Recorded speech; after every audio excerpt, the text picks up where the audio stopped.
Ahora vamos a hablar de un tema que es relevante, que tiene que ver con la sexualidad. No vamos a hablar del sexo en sí mismo, ¿ya? Pero sí vamos a hablar de la influencia que tiene la sexualidad sobre nuestra vida, sobre nuestro carácter incluso, nuestra forma de ser. Yo creo que es sabido y es evidente que los hombres y las mujeres somos diferentes. Y eso principalmente, esa gran diferencia tiene que ver por el sistema sexual de cada uno. El sistema sexual que persigue la función sexual que tiene cada uno. Y eso no solamente lo vemos en el ser humano, sino también lo vemos en el reino animal que Dios creó. ¿Entiendes? Que de acuerdo a la función sexual, ¿cierto?, de cada especie, ¿cierto?, o del macho y la hembra, ¿cierto?, con respecto a la función sexual hay diferencias que tienen que ver con el carácter, diferencias que tienen que ver incluso con lo físico. Sin ir más lejos, por ejemplo, en el reino animal, vemos de que hay especies donde la hembra es más grande que el macho. Hay otras especies donde el macho es más grande que la hembra. Y a diferencia de la especie humana, por ejemplo, en la mayoría de las especies del reino animal, ¿cierto?, el macho es más atractivo que la hembra. ¿Entiendes? Y digo, a diferencia del ser humano. Todo al revés. Pero, ¿por qué? Porque la diferencia sexual de los roles sexuales lleva a ese tipo de cambios, por el propósito que tiene que ver con la sexualidad. ¿Cuál es el problema? Que, por ejemplo, Freud entendió esto de una manera pervertida, para satisfacer sus perversiones sexuales. Y centró al ser humano en el sexo, pero no en el sexo biológico como su sexualidad, sino en el sexo como el acto sexual. Y llegó a tal punto a describir los procesos de desarrollo del ser humano en función sexual.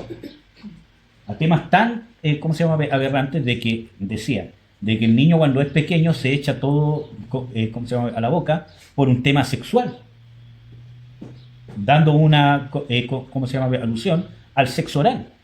¿Me entiendes? Entonces, cosas tan pervertidas con eso, pero nosotros sí tenemos que tener en cuenta que la sexualidad, ¿cierto?, define ciertas características y en nosotros, desde el punto de vista físico y desde el punto de vista almático y de nuestra personalidad. Porque nos lleva a cumplir una función. Yo ya les he dicho de que el hombre y la mujer, ¿cierto?, tenemos funciones distintas dadas por Dios, que no significa que hay cosas que no puede hacer el hombre y que no puede hacer la mujer, salvo, por ejemplo, en la procreación, ¿cierto? La parte que hace el hombre de la procreación no la puede hacer una mujer, ¿cierto? Y la parte que hace la mujer en la procreación no la puede hacer el hombre, porque yo no puedo tener un hijo en el vientre 9 meses hasta que nazca, ¿cierto? Es algo que me imposibilita. Sin embargo, en funciones que requieren voluntad, ejecución, ¿cierto?, no es que la mujer esté impedida de cumplir el rol del hombre y que el hombre esté impedido de cumplir cosas que puede hacer la mujer. Pero fisiológicamente, mentalmente, incluso hasta yo diría espiritualmente, las cosas que Dios ha estipulado para la mujer va a tener una facilidad para hacerla ella en comparación con el hombre, y viceversa. Las cosas que están en el rol de la mujer, o sea, en el rol del hombre, no es que una mujer no las pueda hacer, pero va a ser más fácil al hombre cumplirlas porque para eso está hecho. Sus hormonas se mueven para que su carácter sea de una manera y poder cumplir un rol. Su cuerpo, su contextura. ¿Me entienden? Entonces tenemos que tener en claro, ¿cierto?, que la sexualidad es importante. Y no estoy hablando del acto sexual, ¿ya? Vamos a hablar de la sexualidad tanto del hombre como de la mujer.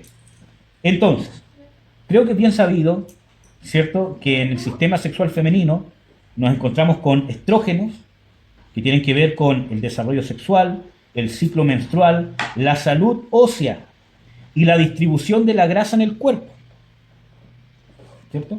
Y obviamente el estado de ánimo.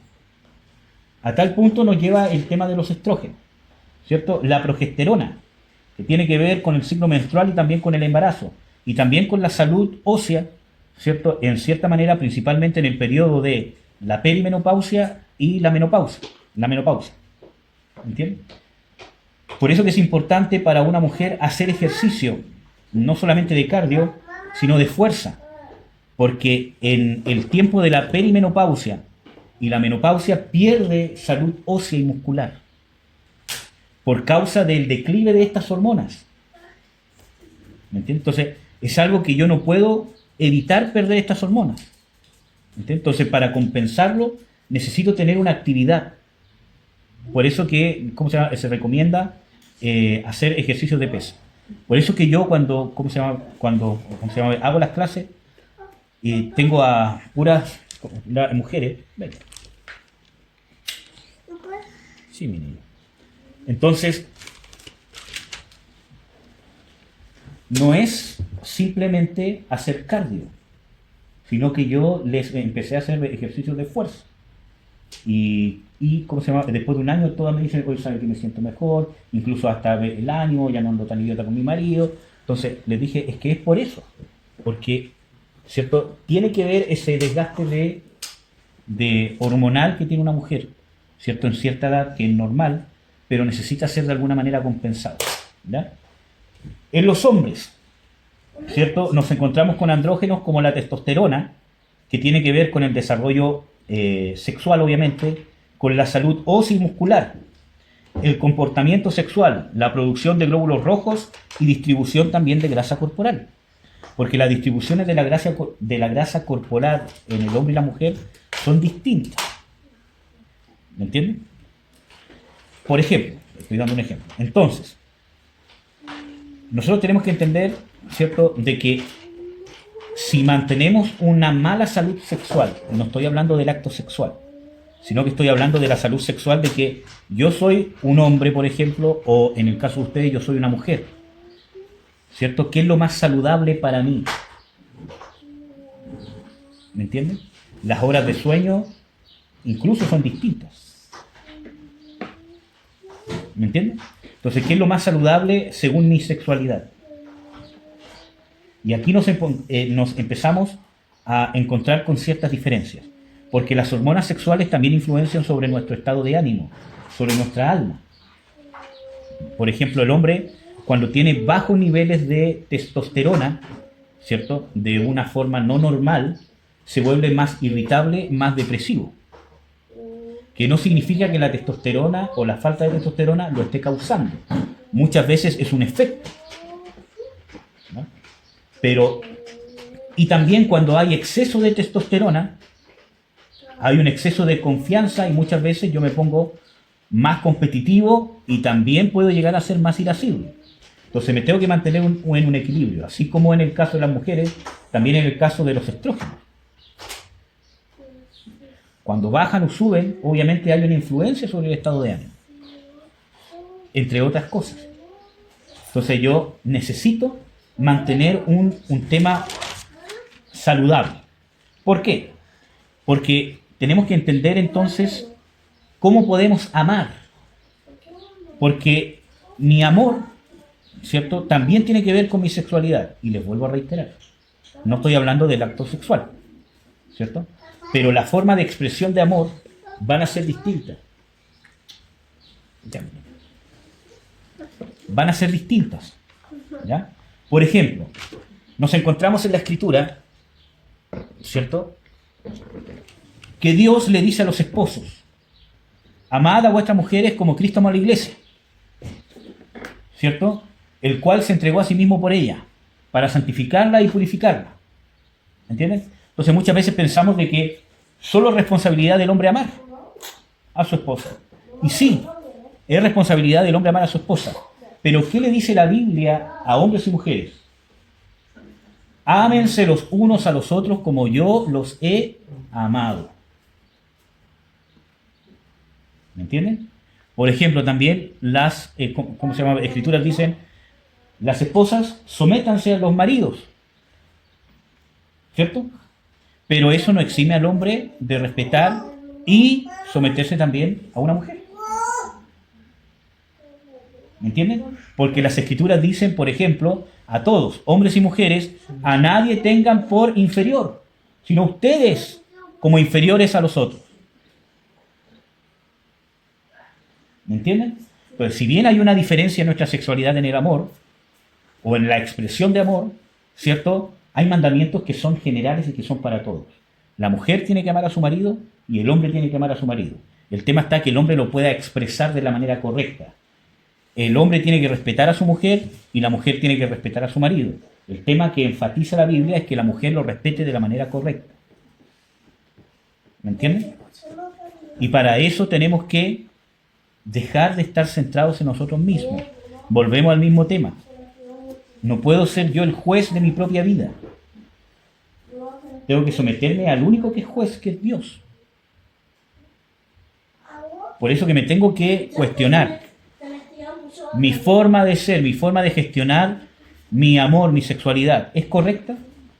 Y para eso tenemos que definir entonces qué es el amor. Y aquí sí vamos a hablar un poco de una pareja o de un matrimonio. ¿Qué es el amor y el enamoramiento? ¿Verdad? Porque para poder amar muchas veces nosotros nos confundimos y creemos que el amor es un sentimiento. Entonces yo siento amor, amo, y lo vamos a extrapolar al amor a los hijos, a un padre, a los hermanos de la iglesia, etcétera, etcétera.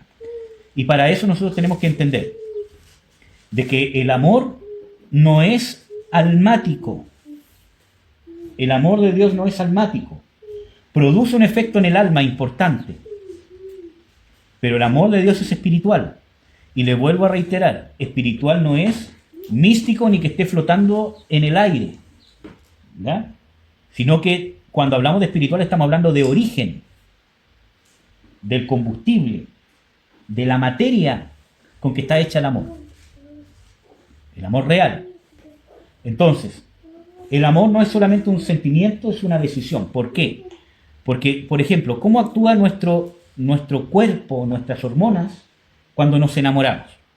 Y la psicología, bueno, hay muchas interpretaciones distintas, pero una de las que es más afín son las 3 etapas del enamoramiento. Hay otras descripciones que lo dividen en más, otras en menos. 3 etapas del enamoramiento que dura alrededor de 1 año a 3, ¿cierto? Que es el amor ciego, el amor romántico y el amor de apego, o la etapa final que es la del apego. Entonces nos encontramos, por ejemplo, con el amor ciego, que es la parte donde nuestras hormonas, ¿cierto? Principalmente la testosterona, el cortisol, ¿cierto? Y otras más, nos hacen estar justamente, como dice, en un amor ciego. Porque mis estados hormonales me hacen muchas veces obviar las cosas malas que tiene la otra persona, que son evidentes, ¿cierto? Incluso verlas como algo bueno. Por ejemplo, con alguien que es frío o apático, ¿cierto? ¿Cómo se llama? En vez de verlo como algo malo que puede causar un daño a una relación que yo quiera tener con esa persona, lo veo como, es frío, por ejemplo, en el caso de ¿cómo se llama? Un hombre frío, es frío, es interesante. Porque estoy en un proceso donde estoy loco y ciego, entre comillas digo ciego. ¿Me entienden? Entonces, lo que percibo es la felicidad y tengo una gran inestabilidad emocional. Y eso es para cuando ustedes se enamoren y también para el matrimonio. Entonces, tengo que entender de que, ahora, ¿por qué nuestro cuerpo funciona así? ¿Por qué Dios creó esta etapa de este amor ciego? Y la psicología lo explica o lo trata de explicar, que tiene que ver con la preservación de la especie. Que justamente las hormonas están en ese nivel de ceguera, porque si no jamás tendríamos pareja. Ni los hombres ni las mujeres. Porque veríamos a una persona imperfecta, ¿cierto? Y seríamos tan fríos que diríamos, no, tiene esto, tiene esto, tiene esto. ¿Cuántos de los que llevan años en el matrimonio dijeran, oye, no sé si me hubiese casado contigo si te viera como te veo ahora? ¿Cómo se llama? Que no quiere decir que quiero el divorcio ni mucho de eso, pero uno piensa y en realidad estaba muy enamorado. O, ¿cómo se llama? Enamorado. Porque es parte de nuestra fisiología, si no, nunca tendríamos pareja. Si no, tengo la capacidad de pasar por alto algunos defectos que después se pueden llevar en el tiempo. El problema está que como el pecado ha corrompido incluso nuestro cuerpo, ¿cierto? En el amor ciego nos exacerbamos y nos emparejamos con gente que no nos conviene. Y no vemos las señales. ¿Amén? Después de eso viene el amor romántico, donde ya hay un poco más de estabilidad, y se mueve más la pasión, la lujuria, ¿cierto? Y el recrearse juntos. ¿Ya? Entonces, tenemos que ver de que para nosotros poder mantener el amor vivo, no solamente en un matrimonio, en cualquier otra relación, tenemos que entender de que nuestras hormonas no son las que determinan el amor. En nuestro espíritu, al cual tenemos que someter lo que le está pasando a nuestra alma o a nuestras hormonas. Y entender que hay ciertos procesos naturales que son obvios. Entonces, volviendo a la etapa del enamoramiento o del erotismo. ¿Ustedes sabían de que la testosterona en el hombre baja cuando se enamora? Y sube en la mujer. No es que lleguen a estar iguales, porque son muy bajos los niveles de testosterona que se mueven en una mujer. Sube muy poco en comparación con lo que tiene el hombre. O sea, igual hay más testosterona, ¿cierto?, en el hombre. Pero baja a cierto punto, ¿por qué? Porque necesito que el hombre, ¿no es cierto?, empiece a ser más comprensivo con esa mujer, más tierno, para que se puedan enamorar. Y la mujer necesita ser más audaz, perder un poquito de ese simplemente esperar que el hombre haga y ser un poquito más audaz. Entonces es un poquito más audaz para poder responder a la relación o tomar ciertas iniciativas y que esa pareja finalmente se pueda juntar. ¿Bien? Puede establecer una relación. Estamos hablando del punto de vista natural. ¿Ya? Este síntoma o esta etapa es muy parecida al trastorno obsesivo compulsivo. El cortisol se eleva, la noradrenalina se eleva, porque con la noradrenalina alta o con pic de estos en ciertos momentos, ¿cierto?, yo me puedo enfocar en objetivos, poner una atención más minuciosa, puedo vivir con más falta de sueño. ¿Me entienden? Porque estas hormonas están elevadas, pero la que baja es la serotonina, por causa de que se eleva el cortisol. Y como la serotonina baja, tengo menos control o menos actividad de la corteza prefrontal. Lo que me inhibe, la lógica, que tiene que ver con el juicio razonable, con el juicio que tiene cuenta a la sociedad antes de reaccionar. Eso se inhibe para que yo pueda enamorar, establecer, correr ciertos riesgos desde el punto de vista natural. Ahora, estamos analizando a un hombre o una naturaleza humana corrompida. Por lo tanto, si bien hay vestigios de la creación de Dios, porque es creado por Dios, pero no nos tenemos que olvidar de que está corrompido. ¿Ya? Porque necesita el timón del espíritu. Porque es el espíritu el que gobierna el alma. Y no es que usted sea otra persona, sino que cuando usted sienta estas sensaciones, que están reguladas por ciertas hormonas, que se están moviendo por causa de lo que siente el alma, o viceversa. Muchos procesos hormonales están haciendo sentir al alma ciertas cosas. Usted ahí necesita someterlos a Dios. Por ejemplo, ¿de quién me voy a enamorar?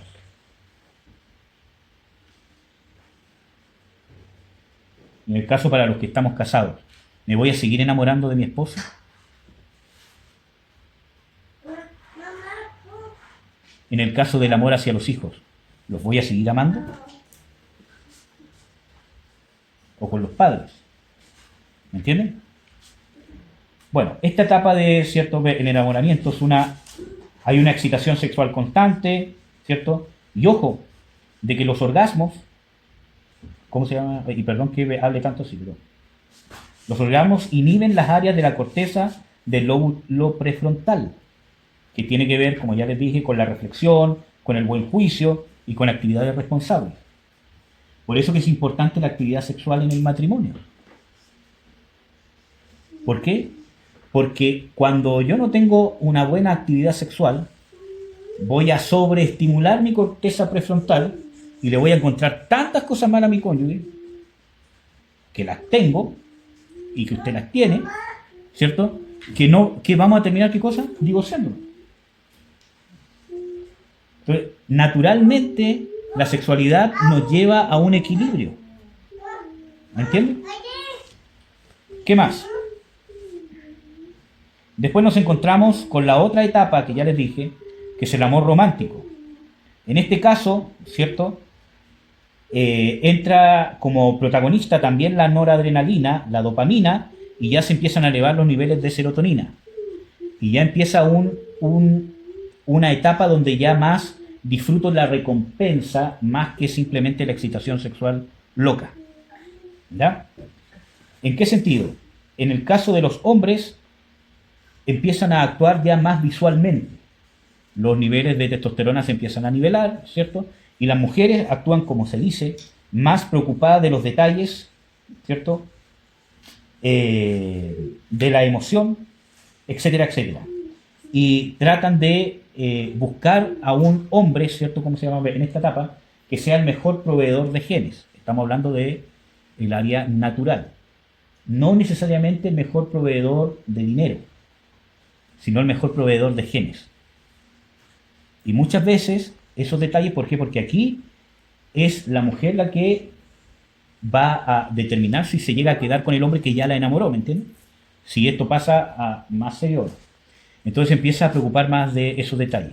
Y no solamente en los genes que sea guapo, alto, fornido, no tengo idea, sino que muchas características de, ¿cómo se llama? Lo habíamos hablado, el carácter se forma.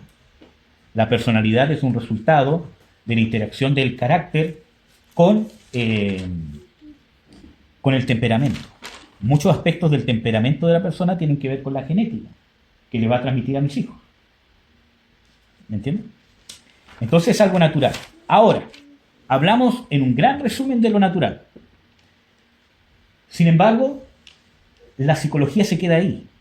Incluso intenta avalar ciertos comportamientos de depravaciones humanas con el reino animal.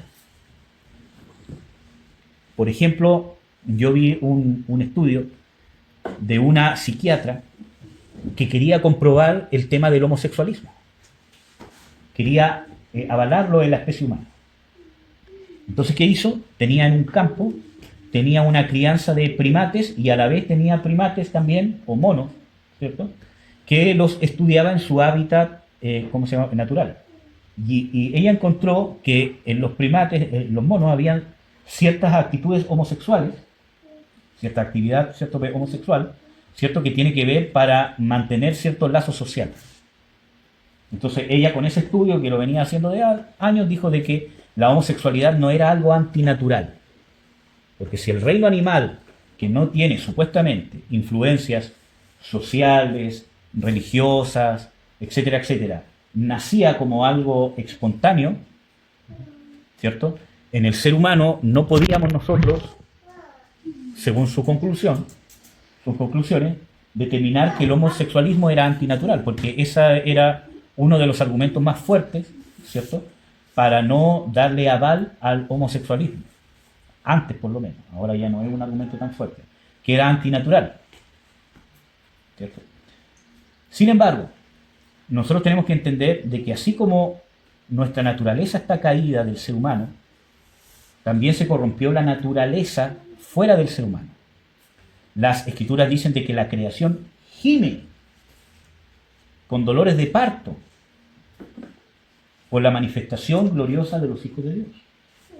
Porque también fue corrompida. Adán le entregó el dominio de la naturaleza, ¿a quién? A Satanás. ¿Me entienden?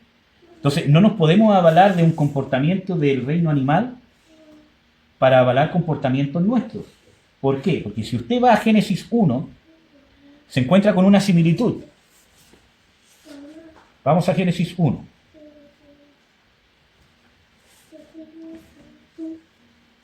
Vamos a ver versículo 20. Dice: entonces dijo Elohim, Bullan las aguas seres vivientes, y ave que vuele sobre la tierra en la expansión de los cielos. Y creó Elohim los grandes monstruos marinos, y todo ser vivo que repta, que poblaron las aguas según su especie, y toda ave alada según su especie. Y vio Elohim que estaba bien. Y Elohim los bendijo diciendo: fructificad y multiplicaos, llenad las aguas en los mares, y multiplíquense el ave en la tierra. Y fue la tarde y la mañana del día quinto. Versículo 24. Entonces dijo Elohim: produzca la tierra seres vivientes, según su especie, ganado, reptiles y bestias en la tierra según su especie, y fue así. E hizo Elohim, etcétera, etcétera. Versículo 26. Perdón, en el versículo 25. Y vio Elohim, cierto, que estaba bien. Entonces dijo Elohim, versículo 26, hagamos al hombre a nuestra imagen, conforme a nuestra semejanza. Primero, cosa que no dijo ni de las bestias del mar, ni de los seres vivientes, que sea nuestra imagen y semejanza. Y aquí está la otra diferencia: ejerzan dominio sobre los peces del mar, sobre las aves de los cielos, sobre el ganado, sobre toda la tierra, y sobre todo reptil que repta sobre la tierra. Versículo 28. Luego Elohim los bendijo y les dijo: fructificad y multiplicaos, llenad la tierra y sojuzgadla, dominad sobre los peces del mar y las aves del cielo, y sobre todo ser vivo que se mueve sobre la tierra. Versículo 29. Y dijo Elohim: he aquí os he dado toda la hierba que produce semilla que está sobre la faz de toda la tierra, y todo árbol en el que hay fruto y produce semilla os será de alimento. Y a toda bestia de la tierra, Dios le está diciendo que se la ha dado al hombre. A toda bestia de la tierra y a toda ave de los cielos y a todo lo que repta sobre la tierra, en los cuales hay vida, toda hierba verde les será por alimento. Y fue así. Y vio Elohim todo lo que había hecho, y aquí estaba muy bien. Fue la tarde y fue la mañana del día sexto. Entonces, Dios no se equivocó en crear al hombre. ¿Y cómo lo creó? Pero el reino animal, por eso, tiene grandes diferencias con el reino humano, por decirlo de alguna manera. Tenemos muchas similitudes. Fuimos creados por Dios y tenemos el mismo mandamiento, que tiene que ver con la sexualidad. Y fructificar y multiplicar la tierra. Y nuestra sexualidad, desde el punto de vista natural, se mueve en eso. Nuestro carácter, muchas veces nuestro temperamento, nuestra forma de ser, que hormonalmente regula nuestra forma de ser, busca ¿qué? La procreación, salvar la especie. Sin embargo, ¿cierto? El reino animal se queda hasta ahí. El reino animal busca llenar la tierra, ¿cierto?, como algo instintivo. Y en nuestra fisionomía, en nuestra biología, en nuestra neurobiología, también está ese instinto. Por eso que tenemos deseo sexual. Y por eso de que predomina de una forma natural, ¿cierto?, el deseo sexual de un hombre hacia una mujer y de una mujer hacia un hombre. Porque lo que busca nuestro organismo es la procreación. Por ejemplo, cuando entrevistaron a Putin en una entrevista y le preguntaron sobre la ideología de género, él dijo, aunque nosotros podemos estar muy de acuerdo que puede ser un dictador, que puede ser un tirano, etcétera, etcétera, pero él dijo, yo como presidente tengo que velar por la natalidad de mi país. Yo no puedo promover y gastar cosas y gastar los recursos públicos si voy a terminar matando a mi nación, porque no nos podemos reproducir. ¿Me entiendes? Entonces, por eso de que desde el punto de vista natural, instintivamente buscamos la procreación, llenar y multiplicar la tierra. Ese mandamiento está instintivo no solamente en el pensamiento, sino en el inconsciente, y no solamente en nuestra inconsciencia, sino en nuestro cuerpo. Cómo está hecho nuestro cuerpo, cómo trabajan nuestras hormonas. Pero a diferencia de los animales, en el ser humano, la actividad sexual no es solamente para procrear. ¿Entiendes? En el caso del ser humano, la actividad sexual es para mantener un vínculo, incluso podríamos decir que tiene un vínculo eterno, en el sentido de que fue dado por Dios. Porque Jesús dice, el hombre dejará a su padre y a su madre y se unirá a su mujer, y los dos ya no serán dos personas distintas, sino los dos serán una carne. Entonces, en eso vemos de que el mismo Jesús dice de que el acto sexual en el matrimonio no es solamente para reproducirse, sino tendríamos libertad de poder reproducirnos con quien quisiéramos, total de tener hijos. ¿Entiendes? Estoy con Marcela, por ejemplo, ya cuando veo de que ella está, ¿cierto? ¿Cómo se llama? En un periodo que no puede tener hijos, busco otra más joven. ¿Por qué? Porque simplemente me tengo que procrear. Y no es así. ¿Por qué? Porque el don de la sexualidad en el ser humano tiene una responsabilidad mayor, un objetivo mayor, que tiene que ver con el vínculo, la relación, para cumplir el segundo mandamiento, que es más importante, que nos diferencia del reino animal. Sojuzgar, ejercer dominio, señorío sobre la creación natural que Dios hizo. Establecer la imagen de Dios con esa autoridad. Y eso de la imagen de Dios quiere decir de que el hombre y la mujer unidos como matrimonio en la estructura social debe hacer la voluntad de Dios sobre la creación. Eso es la imagen de Dios. Usted y yo tenemos la capacidad de reflejar la voluntad de Dios, no solamente de un tema místico, sino en lo que hacemos, en cómo reaccionamos. Tenemos la capacidad creacional de reflejar, mostrar, hacer la voluntad de Dios, de una manera consciente, de una manera responsable, cosa que el reino animal no tiene. Por eso que Dios dice, no seas como el mulo o el caballo, que hay que ponerle freno, estribillo, para que te haga caso.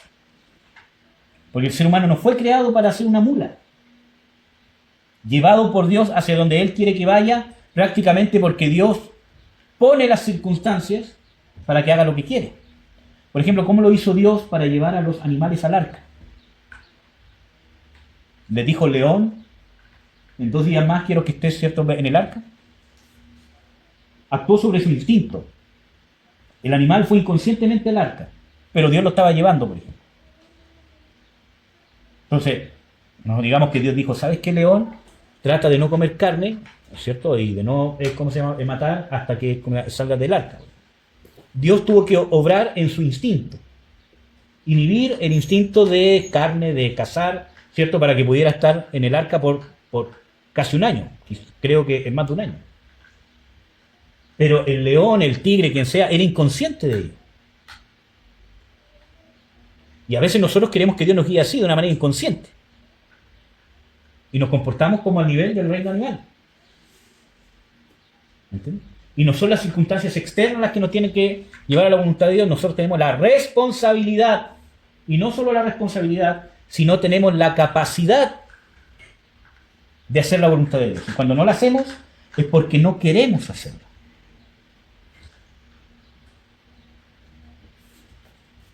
Entonces, para poder entender esto, tenemos que entender de que nuestra sexualidad, nuestro carácter que tiene que ver con el sexo que tenemos, no estoy hablando de la actividad sexual ahora, sino de la diferencia entre un hombre y una mujer, que tenemos una forma de ser distinta por causa de nuestras hormonas, por causa de nuestra instinto natural de procreación. ¿Me entienden? Pero ese no es el límite. La conciencia, la razón, el alma del ser humano tiene que estar por sobre la creación natural. Y aún naturalmente tenemos esa capacidad, por eso que razonamos. Usted puede entender, puede decidir, puede cuestionar, a diferencia de un animal. Ustedes saben que un elefante, para poder domesticarlo, entre comillas, usted tiene que tenerlo un año, ¿cierto?, con una cadena y con un grillete atado para que no se arranque. Después del año, usted puede cortar la cadena y solamente le tiene que mantener el grillete. Y el elefante no tiene la capacidad de darse cuenta que ya no está encadenado, pero como siente el grillete, ya sabe que no se puede ir. Un elefante, que con un tirón podría romper. Usted ve, por ejemplo, usted tiene un perro, ¿cierto? Por ejemplo, un pitbull, un tremendo perro, ¿cierto? Que usted sabe que tiene más fuerza que usted, que si está en un momento de ira, el perro lo puede matar a usted, ¿cierto? Porque entre un hombre y un perro es muy difícil de que un hombre gane. ¿No? Ustedes saben que en la Segunda Guerra Mundial los Doberman tienen ese nombre porque fueron usados en la guerra, fue una raza creada por los nazis para devorar hombres. ¿Me entiendes? Porque aunque yo tenga un arma, todo lo demás, si no soy muy diestro, el perro me va a terminar matando. Pero muchas veces vemos de que un perro que tiene esa capacidad, usted le hace así con la mano y el perro se esconde. ¿O no? ¿Entiendes? Porque no tiene esa capacidad que tiene usted. Y muchas veces nosotros obramos al nivel animal. Entonces, amados, estamos superiores a lo que tiene que ver con nuestra sexualidad, y nuestra sexualidad, ¿cierto?, puede ser espiritual, debe ser espiritual, se debe someter al espíritu, y someter al espíritu es que se someta a la voluntad de Dios. Y les voy a dar, ¿cómo se llama?, un ejemplo de esto. Por ejemplo, usted ve tantas hormonas que funcionan en el enamoramiento que usted dirá, prácticamente soy esclavo de las hormonas, ¿cierto? Porque ¿qué voy a hacer yo contra los niveles de, ¿cómo se llama?, noradrenalina, de serotonina, que suben y bajan sin que yo se lo ordene? ¿Me entiendes? Pero sin embargo la Biblia al ser humano, especialmente al hombre, le exige elegir bien. Acuérdense que el texto de la mujer virtuosa está hecho para el hombre, para que el hombre escoja una mujer virtuosa. Sabiendo Dios que en el momento del enamoramiento se inhibe mi corteza prefrontal. Si Dios lo creó. ¿Me entienden? Entonces tengo que estar por sobre aquello. Y para poder estar sobre esas circunstancias, hermano, necesito yo tener convicciones. Y las convicciones se crean. Porque cuando usted esté enfrentado al instinto de supervivencia, por ejemplo, de salvaguardar su vida, de salvaguardar su dignidad, de no querer ser avergonzado, de no querer ser menospreciado, que es un instinto. Y empiezan a obrar las hormonas que obran en ese instinto. Si usted no tiene convicciones, va incluso a negar a Jesús por salvar su vida o su reputación, o su trabajo o su estatus social. ¿Me entiende? Porque usted se va a hacer esclavo de su sistema hormonal. Yo puedo someter mi sistema hormonal al espíritu con convicciones, y las convicciones se trabajan, se siembran, se practican. ¿Qué dice Hebreos 5:14? Los maduros son aquellos que por el ejercicio han ejercitado el discernimiento del bien y del mal. ¿Me entiendes? Entonces, justamente como dice ahí, tengo mis sentidos, ¿qué cosa? Ejercitados en el discernimiento del bien y del mal. Y eso parte de lo más mínimo, de lo más profundo, con lo que habíamos visto antes. La ira, por ejemplo. Ejercite su sentido de la ira. Pero ¿cómo, hermano, voy a ejercitar mi sentido de la ira? ¿Qué está causando la ira? ¿Cómo estoy reaccionando conforme a la ira? ¿Es bueno o es malo? Me equivoqué. Después que se me pasó el enojo, ¿cierto?, vi que las escrituras dicen que no puedo hacer esto con mi hijo. No puedo decirle esto a mi cónyuge. Tengo que aprender. Ese es el ejercicio. Me arrepiento. Siembro esa convicción. Tengo esta falencia. Tengo que trabajar esto. ¿Por qué me ofendí? ¿Por qué tengo tanta ira? Por esto. Porque no he recibido el amor de Dios en esta área. Porque tengo esta tranca con mi papá, con mi mamá, etcétera, etcétera. O tengo miedo a admitir que me equivoco. Porque para mí, ¿cierto?, una persona que admite que se equivoca es una persona débil. Porque a mí me criaron, por las circunstancias de la vida, me hicieron ser aparentemente fuerte, porque los débiles eran menospreciados. Y generalmente eso viene de los padres. No solamente del papá, sino muchas veces de la mamá. ¿Me entiendes? Llorar es debilidad. Expresar los sentimientos es debilidad. Tener miedo es debilidad. Tener temor a equivocarse es debilidad. ¿Saben cómo viene eso? Cuando tengo unos padres que nunca admiten que se equivocan.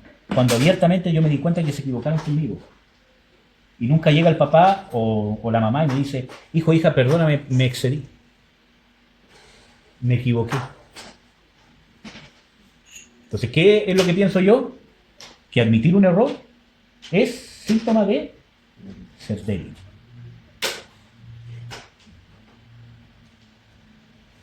O tuve unos padres que cuando yo quise ayuda, en lo emocional, en mis circunstancias, nunca estuvieron para mí. Entonces, pedir ayuda es ser débil. ¿Me entienden? Entonces, necesitamos entender, amados hermanos, de que necesitamos generar convicciones para poder tener sometidas nuestros sistemas hormonales. ¿Amén? Después de estas dos etapas que le decía de, ¿cómo se llama? El enamoramiento, para volver al tema, viene la etapa que tiene que ver con el apego, ¿cierto? Donde ya todos los niveles hormonales son más estables. Incluso hasta la sexualidad se empieza a disfrutar de otra manera. No tan intensa en el sentido de que genere altos niveles de excitación, pero sí ya se empieza a disfrutar de otra manera. Porque ya hay una consolidación de apego donde ya nos relacionamos principalmente con metas en común. Empezamos a luchar, ¿cierto? Y lo que nos une es por lo que luchamos en común. Criar a los hijos, ¿cierto? O el mantener un ambiente estable para los hijos, ya sea en el área financiera, en el área de, ¿cómo se llama? Un hogar tranquilo, en paz, ¿cierto? ¿Por qué? Porque como matrimonio empezamos a luchar. Pero para eso, que es lo instintivo, lo natural, necesita estar sometido a lo espiritual. ¿Y cómo yo someto esta relación del enamoramiento a lo espiritual? De, ¿cómo se llama? Una forma práctica. Con el compromiso del matrimonio. Porque si fuésemos simplemente animales, estaría con una pareja, si no funciona me voy con otra, si no funciona me voy con otra, si no funciona me voy con otra, hasta que encuentre a alguien. Yo en la ¿cómo se llama? Universidad, ¿cierto? Un día yo estaba en ese tiempo, ¿cómo se llama? De novio, creo que el medio año del primer año de la U, ¿cómo se llama? Estaba de novio. Y en mayo de ese año me casé. Y yo estaba completamente contento con el matrimonio, y a todos le contaba que me iba a casar, le contaba un poco de cómo nos conocimos y todo lo demás. Entonces, ¿cómo se llama? Estaba con un grupo porque estábamos estudiando y, ¿cómo se llama? Les cuento, y entonces, ¿cómo se llama? Una chica me dice, ¿y cómo ustedes no han tenido sexo? Le dije, no, porque Dios aquí y acá, todo. Entonces me dijo, ¿cómo se llama? ¿Y qué pasa si no les gusta después que tengan sexo? Entonces, el tema está que la sexualidad no se disfruta por solamente el tema físico, aunque sí tiene mucha influencia. Pero la sexualidad, a diferencia del reino animal, se disfruta por el compromiso que tengo yo de amar a una persona. Entonces, el amor no es hormonal. Y como les dije al principio, el amor no es almático, el amor es espiritual. No porque sea una sensación mística. El amor es espiritual porque es un compromiso, una determinación y una convicción y una certeza. Por eso es espiritual. Y eso es súper práctico. Con los hijos, y no solamente con los hijos, sino con Dios. Y de Dios hacia nosotros, que es el mayor ejemplo. Por ejemplo, cuando Dios va a libertar al pueblo de Israel, que esto es algo que oí en un estudio de el apóstol ¿cómo se llama? Darío. Cuando Dios se presenta al pueblo de Israel, habiendo estado en 400 años de esclavitud con el pueblo de Egipto, y cierto, se encuentra con Moisés y lo comisiona a libertar al pueblo de Israel, entonces él dice, ¿pero quién les digo que eres? Cuando vaya para allá, me van a preguntar, ¿quién se te apareció? Y le dice, tú les dirás, yo soy el que soy. Él se te apareció. Y eso tiene una trascendencia importante porque lo que más enfatiza Dios con el pueblo de Israel es que Dios es un padre para él. No solamente el creador, porque es creador de toda la humanidad, sino del hecho que lo estaba apartando como pueblo especial, era porque él era un padre para ellos. Y cuando van a entrar a la tierra prometida, le dice, admite en tu corazón que en estos 40 años en el desierto te he corregido y te he castigado como un padre lo hace con su hijo a quien ama. Y no solo eso, sino que tú inconscientemente, sin tener idea, también te he sustentado y cuidado, porque ni tu calzado se ha gastado en estos 40 años. Te he dado maná del desierto, carne, agua, todo lo que has necesitado en el desierto. Una nube estaba en estos 40 años sobre ustedes para que el sol no los quemara. Y una nube de fuego dándoles calor en la noche en los fríos intensos del desierto. Durante 40 años. Entonces, claro, te castigué, etcétera, etcétera, pero a la vez te amparé, como lo hace un papá con el hijo. Por ejemplo, yo puedo castigar a un hijo, pero le estoy dando casa, le estoy dando cama, le estoy dando cariño, le estoy dando de todo.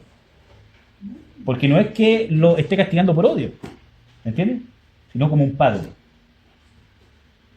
Entonces, cuando Dios dice yo soy el que soy, es porque el amor de padre no depende del hijo. Por eso dice yo soy. Si tú me fallas, si tú pecas, si tú no respondes como deberías responder, yo sigo siendo el mismo. Porque mi amor como padre hacia ti no depende de tu respuesta. ¿Me entiendes? Y así debería ser nuestro amor. Por eso que le digo que el amor no es hormonal. El amor es espiritual. Porque cuando nosotros también como Dios, porque ¿qué? Las escrituras nos muestran que tenemos que amar ¿con qué amor? Con el amor ágape, con el amor de Dios. Jesús dice, amaos los unos a los otros como yo os he amado. Entonces, Dios no nos demanda, ámense con mucho amor, con mucho sentimiento. Nos dice, ámense como yo los amé. Porque no hay mayor amor más grande que este, dice Jesús, que el que da su vida por sus amigos. Y hay un tema principal, y con este tema voy a concluir, no que voy a terminar al tiro, sino con este tema voy a concluir.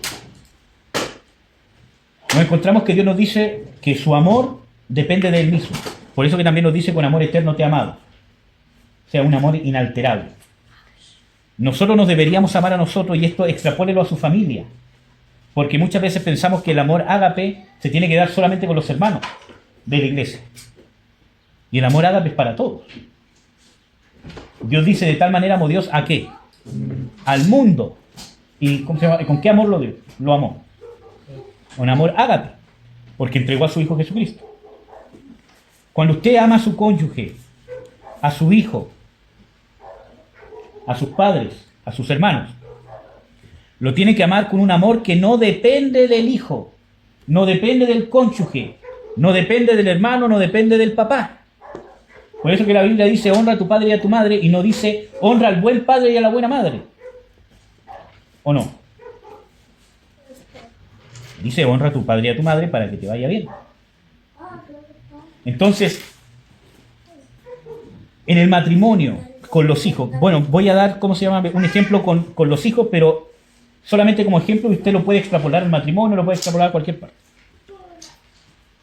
Mi amor hacia Efraín y hacia mi hija, ¿cómo se llama? Isabel, no depende de cómo ellos sean. Hay una edad, obviamente, por ejemplo, yo ahora del niño soy su héroe. Incluso yo puedo hacer cosas malas contra él y aún así él me va a amar. Porque fisiológicamente, su mente, creacionalmente, Dios la creó para que el niño en esta edad reciba del papá principalmente y de la mamá también, ¿cierto? Todo. Él, ¿cierto?, asimila todo. Por ejemplo, hay hormonas que están en su cuerpo que le producen satisfacción cuando escucha la voz del papá o de la mamá. Entonces vemos de que creacionalmente está hecho para eso. Entonces yo no me puedo fiar, decir estoy, ¿cómo se llama?, haciéndolo bien, porque él dice que me ama, porque me va a amar, aunque me mande un condón. Hubo un padre que era un atleta, creo, que en su afán por querer que su hijo sea mejor que él, ¿cierto? Lo obligó a hacer ejercicio, el niño tenía 6, 8 años, que es un video, ¿cómo se llama?, que me hizo llorar. Terminó, ¿cómo se llama?, matando al niño. Entonces muestran, ¿cómo se llama?, el video de que el papá pone al niño en la trotadora. Tenía 6, 8 años, ¿cierto? Y le dice, corre. El niño estaba pasando por un shock en su cuerpo. Se estaba sintiendo mal, mareo, estaba viendo borroso. Y él dice, ¿cómo se llama?, el papá, no puedo más. Y el papá le dice, no, tienes que seguir. Y el niño aún así siguió. Y se murió. Hasta el punto de la muerte. ¿Me entiendes? Porque fisiológicamente está hecho, está creado para eso. Ahora, eso no determina que yo voy a ser buen padre o no. Es mi decisión ser un buen padre. Entonces, yo de él voy a ser su héroe hasta que cumpla 12, 13 años. Porque si yo no gestiono bien mi paternidad sobre él, a los 12, 13 años, por ejemplo, si yo como papá me aprovecho y tomo ventaja de su condición fisiológica que él me admira y empiezo a alimentarme de esa admiración, a los 12, 13 años yo me voy a caer de su pedestal. Porque se va a dar cuenta que como cualquier otra persona tengo errores y me va a odiar. ¿Me entiendes? Porque incluso fisiológicamente él empieza a cambiar para que ya no tenga ese apego dependiente de mí y empiece a independizarse en pos de que él ya sea una persona independiente. ¿Me entienden al punto que voy? Entonces, mi amor como padre hacia mis hijos no depende de eso, porque puede ser que por algún motivo él me odie, que él no quiera estar conmigo, que no quiero que lo abrace ya, puede ser que crezca y que yo lo quiera tratar como niño chico y no quiera, y me diga, no papá, yo ya no quiero que me des besos. ¿Me entiendes? Entonces mi amor hacia él, mi responsabilidad hacia él, mi cariño hacia él, mi entrega de cariño, de amor, afecto físico, etcétera, etcétera, no depende de lo que sea él. Depende de mí. Y a eso se refiere Dios, yo soy el que soy. Y con ese amor tenemos que amar. Esto lo puede extrapolar también al matrimonio. ¿Me entiendes? Por eso que Dios dice, ama a tu esposa como Cristo amó a la iglesia. No dice, ama a la buena esposa. Y por eso la Escritura dice, esposas, sujétense a sus maridos, no a los buenos maridos. Aunque sí el hombre tiene que ser un buen marido, obviamente. ¿Me entienden? Porque Dios demanda justamente que el amor que entreguemos en cada área de nuestra vida sea dependiente de nosotros mismos. Por eso que Pablo dice, y incluso esto es textual, dice, sométase a los amos, no solamente a los fáciles de someterse, sino también